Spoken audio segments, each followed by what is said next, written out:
almost nothing about this production happened the way a film is supposed to. The four faces most people now picture in the central roles were not the ones the director first wanted. A camera spent long stretches strapped to the actors' own bodies.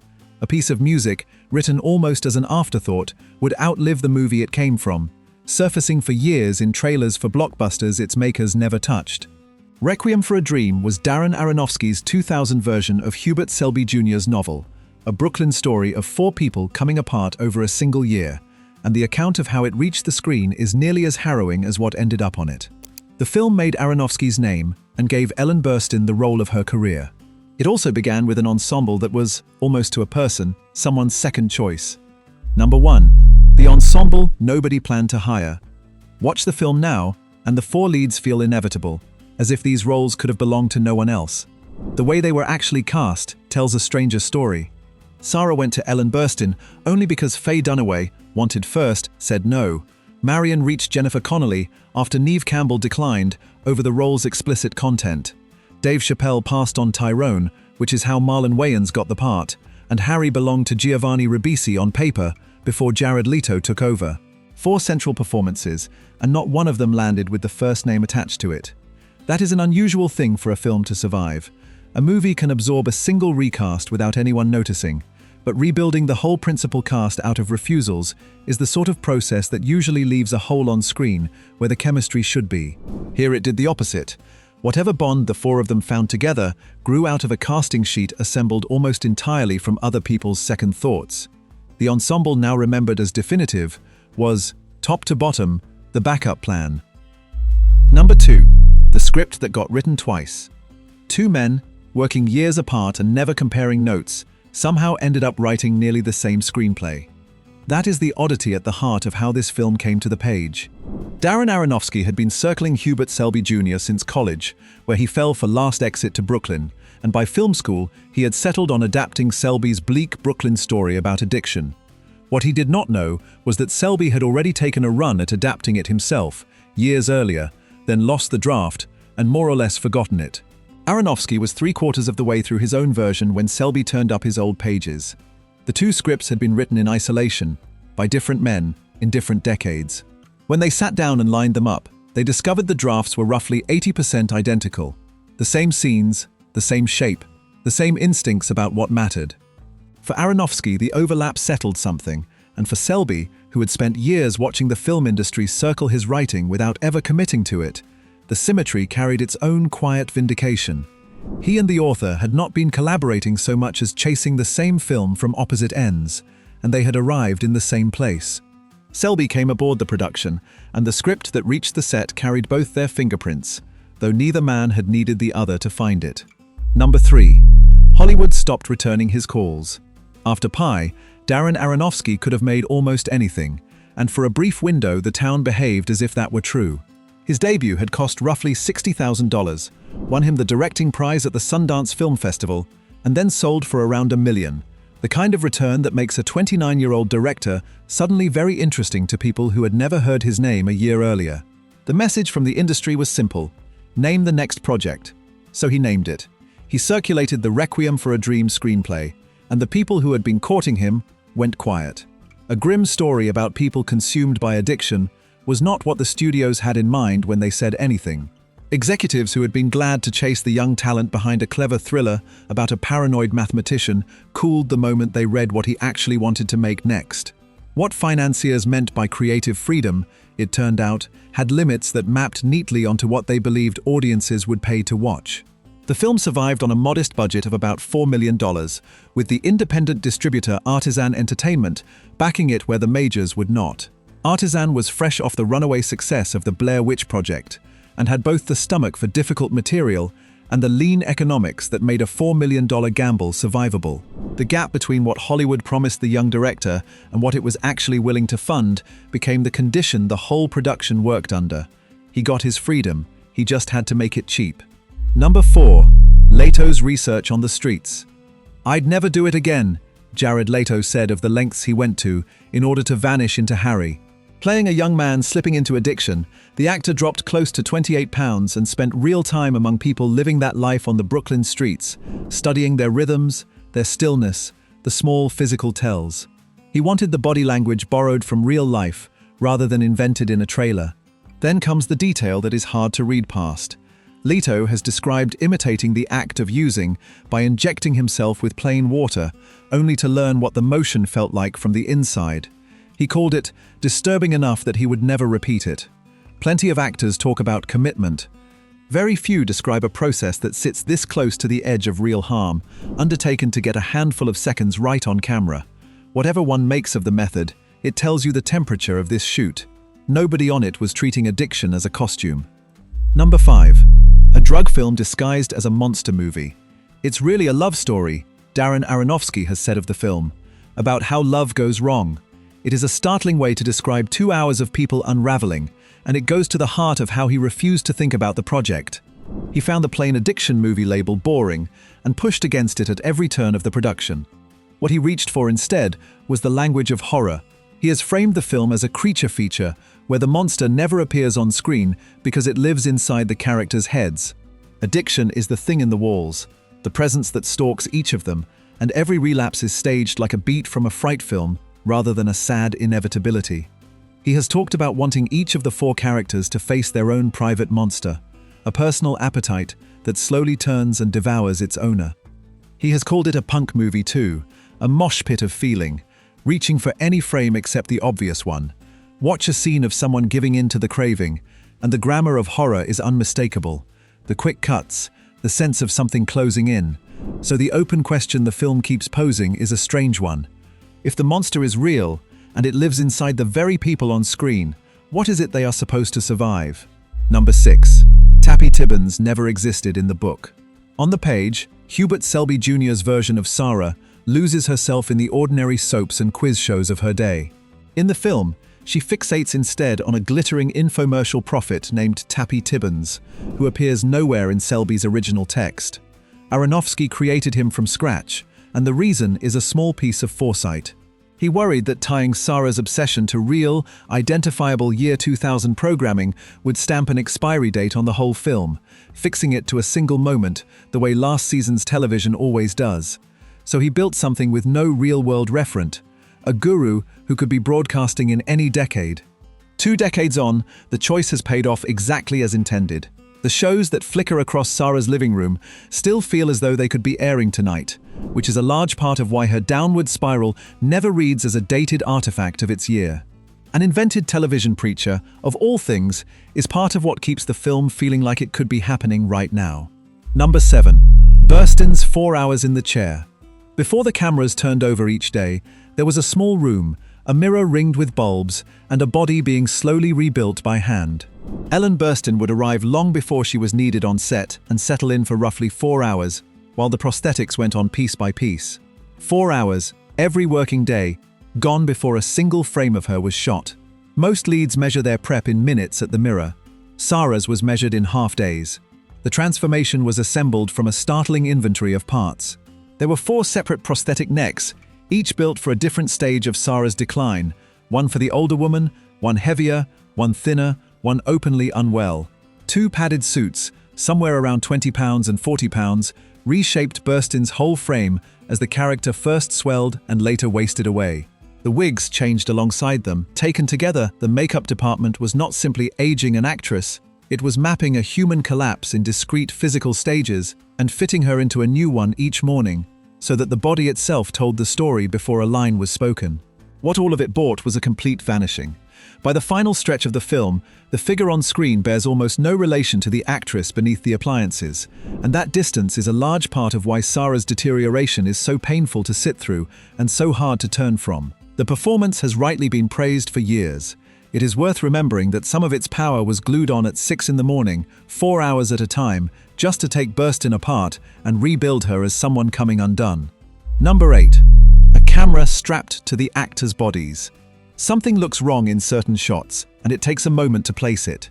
The person stays dead center, perfectly still in the frame, while the entire world behind them pitches and slides. The brain reads it as vertigo before it understands the trick. The device behind it is the Snoricam, a rig mounted not on a tripod but directly to the performer. Because the camera is fixed to the actor never moves within the frame. Everything else does. Aronofsky leaned on it far harder than most films dared to. Burstyn wore one for Sarah's most destabilized moments, and Jennifer Connelly was strapped into a similar setup for some of her tightest, most claustrophobic shots, the camera hovering inches from a face that never drifts, while the room behind it slews around. The result locks the viewer inside a point of view that has come loose from the ground, which is exactly the disorientation the film is after. It came at a physical price. Carrying a camera bolted to your torso through take after take is exhausting in a way an ordinary shot never is. The harness has to be braced against the body and balanced, the weight of the equipment hanging off the performer for the length of every setup, and on a shoot already running long, the rig made the days longer still. But the effect on screen justified the strain. When Sarah's living room tilts around her while she sits frozen at its center, the audience feels the floor go out from under itself. Number 9. Burstyn almost said no to the role. "It was the hardest thing I've ever done," Ellen Burstyn has said of playing Sarah, and she has placed it at the very top of a long, decorated career. Coming from her, that is a striking claim. Yet the production almost never got her at all. When the screenplay first reached her, Burstyn recoiled from it. The material was bleaker than she wanted to spend months living inside, and she turned the part down. What changed her mind was not a rewrite or a bigger paycheck. It was Pi. Watching Aronofsky's debut, she saw the intelligence and the control behind the bleakness, and understood that the young director knew exactly what he was building. She signed on for the vision, having already seen what he could do with far less. She has never softened her account of how punishing the work became. By her own telling, it ranks among the most demanding roles of her life, the kind of job that takes something out of a performer and does not entirely give it back. She has spoken about how heavily Sarah's despair sat on her across the shoot, and about needing real distance from the character once the cameras stopped. Asked once to measure it, she reached for the one comparison that would land hardest with anyone who knew her history. "Harder," she said, "than The Exorcist." Number 10. A 40-minute take became 20 seconds. 3 times. That is how many times Ellen Burstyn performed the scene at full length, top to bottom, with no shortcuts. The sequence in question is the one where Sarah, wired on her prescription, cleans her apartment in a frantic, juddering blur of fast motion. On screen, it lasts around 20 seconds. In the room, it took about 40 minutes.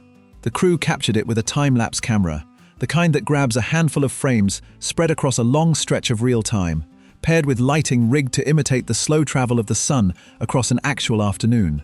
The point was that compressing the footage afterward would read as natural acceleration rather than a mechanical speed-up. Time-lapse runs all through the film, in fact, marking the way whole days quietly collapse for characters who have lost their grip on time. Burstyn did her part by moving in sharp, jerky increments, deliberately stylized, so that once the film was sped up, the motion turned even more frantic than speed alone could manage. It is a small masterpiece of effort against result. 40 minutes of an actress in her 60s, throwing herself around a set in stiff, exhausting little movements, 3 full times over, all of it boiled down to a blink of screen time most viewers never pause on, repeated until the technique itself becomes a symptom of how fast these lives are draining away. The cleaning lasts 20 seconds, making it lasted the better part of an afternoon.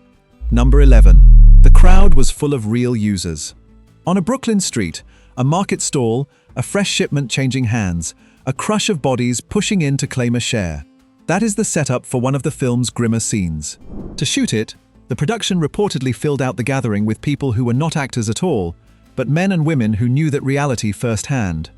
The word that matters there is reportedly, because this is the sort of on-set claim that gets repeated far more often than it gets documented, and it earns the hedge.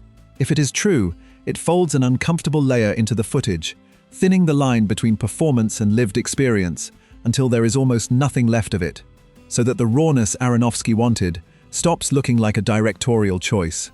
Whether every face in that crowd was acting or simply there is not something the record settles, and given how completely the film blurs the two anyway, perhaps it is better left unsettled. Number 12. The 30-Day Vow. In the weeks before filming, Jared Leto and Marlon Wayans were each handed the same unusual instruction: give up 2 everyday pleasures completely, sweets and physical intimacy, and hold the line for a full month before a single scene was shot. The request came from Aronofsky, and the purpose behind it was entirely psychological. The reasoning is strange to sit with. The director wanted his 2 actors walking onto set in a state of constant, low-grade craving, wanting something they had told themselves they could not have, so that when the script called for the desperation of denial, they would not have to reach for it. They would already be living a mild version of it. No substances, no chemistry, just 30 days of small daily wanting, engineered on purpose. There is something almost unsettling about a filmmaker treating his cast's appetites as raw material, and something undeniably effective about it too. Whether it changed a single frame of the finished performances is impossible to prove from the outside.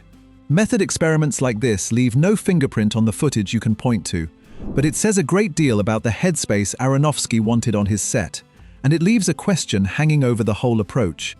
How far is a director allowed to go inside his actors' own heads before the preparation becomes the very thing the film is about? Number 13. The phone call that was actually real. Two sound stages, built back-to-back at opposite ends of the same building, each dressed as a different room that the story places hundreds of miles apart.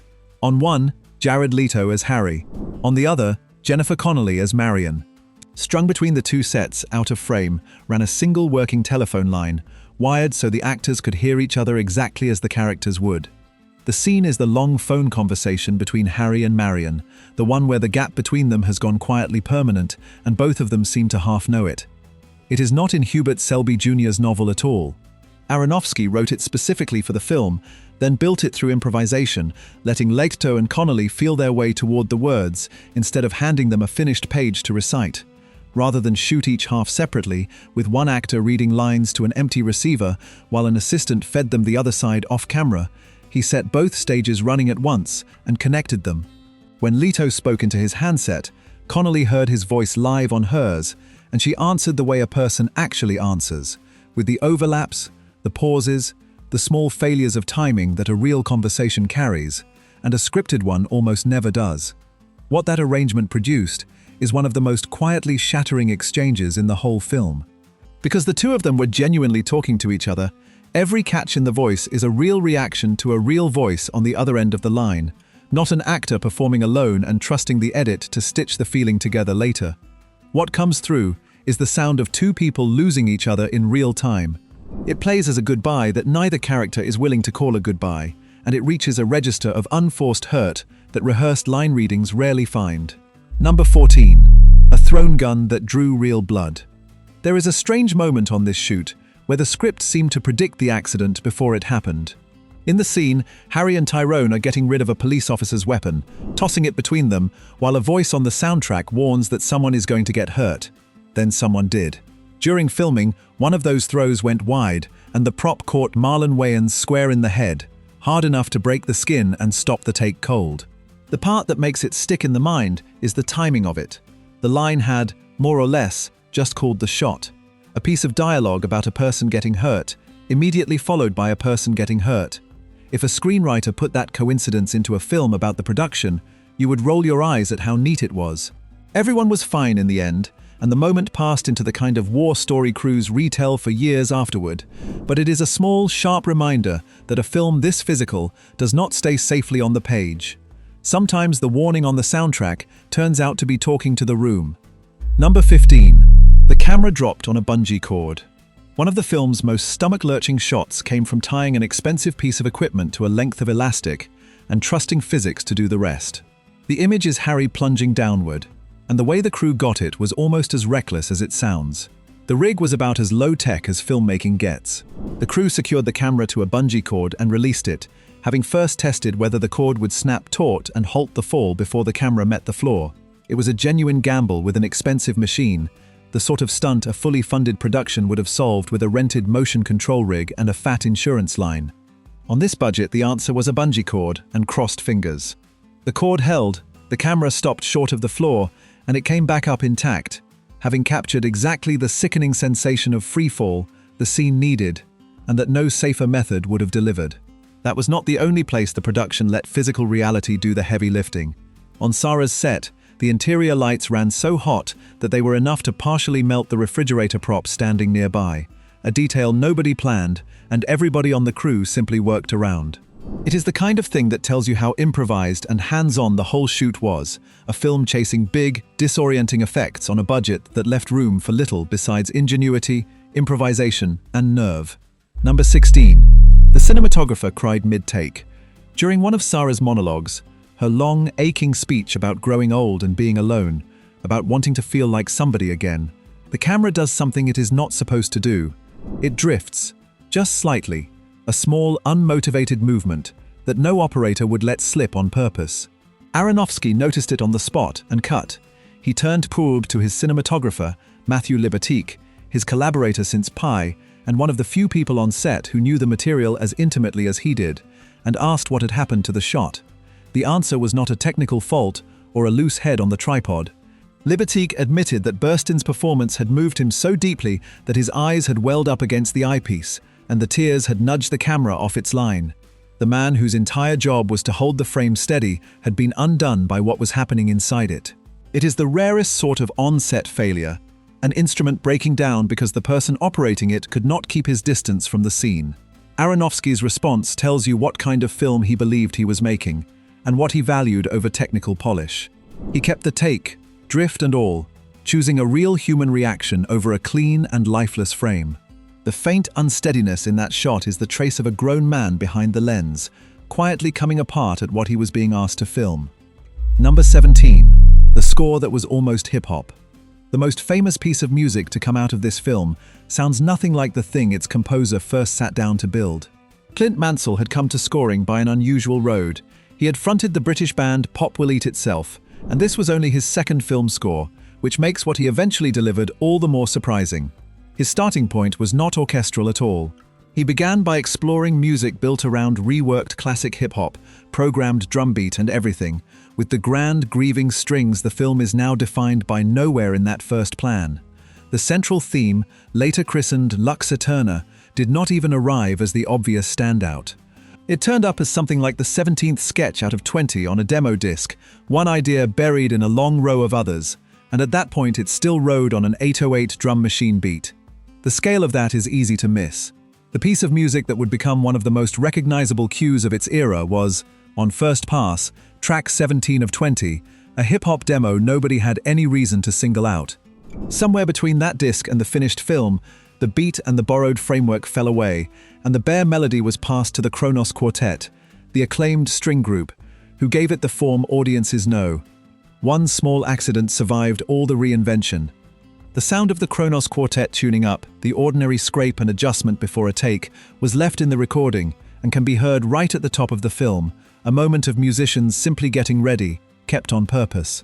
For a theme that began as the 17th idea on a demo, with a drum machine ticking underneath, simply reaching the screen was already a long journey.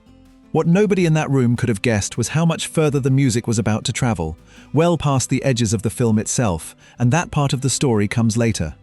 Number 18. More than 2,000 cuts. 600 to 700. That is roughly how many separate shots a feature film of this length usually contains.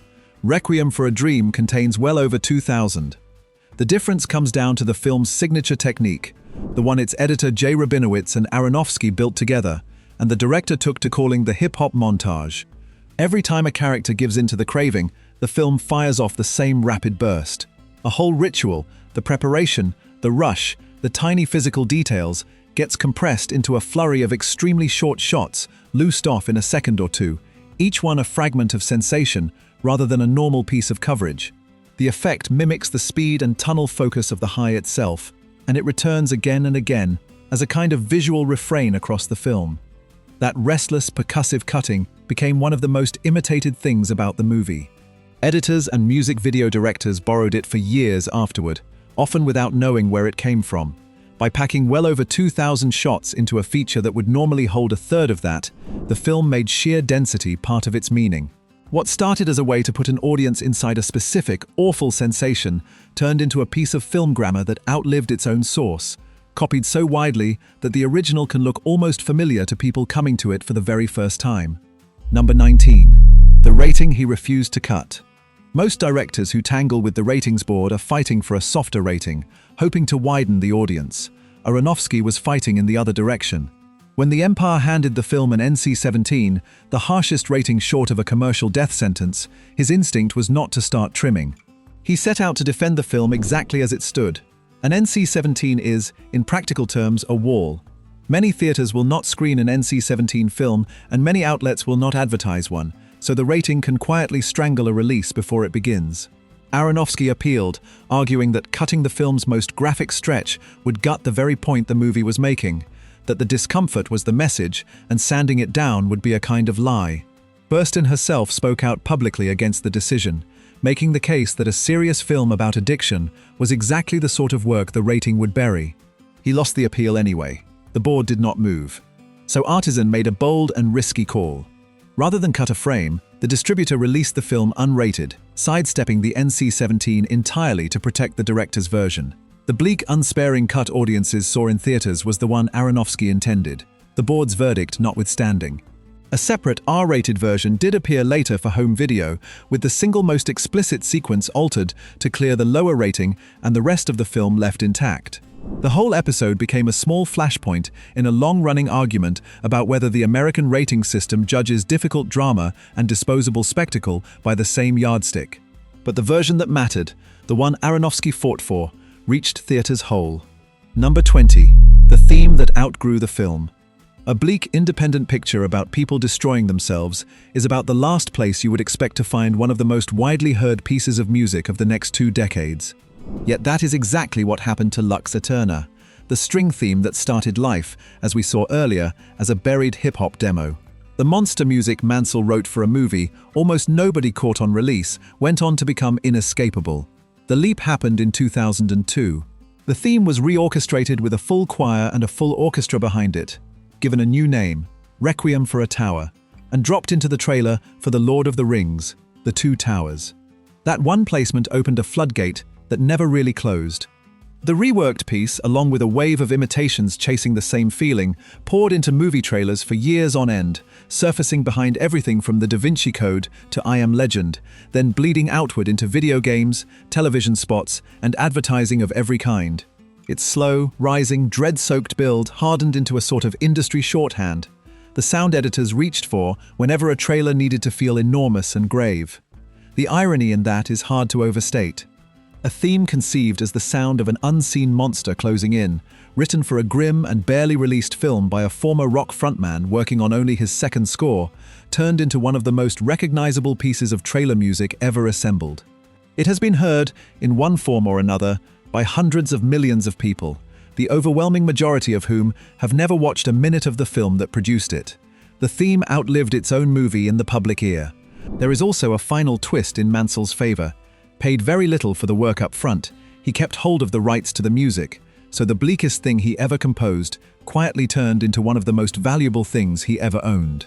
Number 21. A college roommate built the effects. The roughly 150 pieces of optical trickery that punctuate the film, the dilating pupils and the rushing inner surges that mark each high, were not the work of a big outside house. They came from a small outfit called Amoeba Proteus, run by Dan Schrecker, who happened to be Aronofsky's old roommate from Harvard, and a friend the director credits with helping make him a filmmaker in the first place. Those quick, visceral inserts, repeated like punctuation every time a character uses, are the connective tissue of the film's whole visual language, and they were handmade by someone Aronofsky had known since their student days. The partnership did not end there. Schrecker would go on to work across much of Aronofsky's later filmography, including Black Swan and Noah, a creative relationship that began in a college dorm and went on to stretch across decades of films neither of them could have imagined back then. More than 2 decades on, Requiem for a Dream still sits in a category of its own. It announced Darren Aronofsky as a filmmaker of real force, handed Ellen Burstyn a role that ranks among the finest of her career, and produced a piece of music that escaped the movie entirely to become one of the most heard themes of its time. Above all, it remains a touchstone for honest, unglamorized storytelling about addiction, a film that refuses to look away and quietly asks the same of anyone watching. If you found these production stories worth knowing, I'd be grateful if you'd like this video and subscribe so the next deep dive finds you. And I'd love to hear it in the comments. Which of these secrets caught you most off guard, or which scene from the film still hasn't let go of you?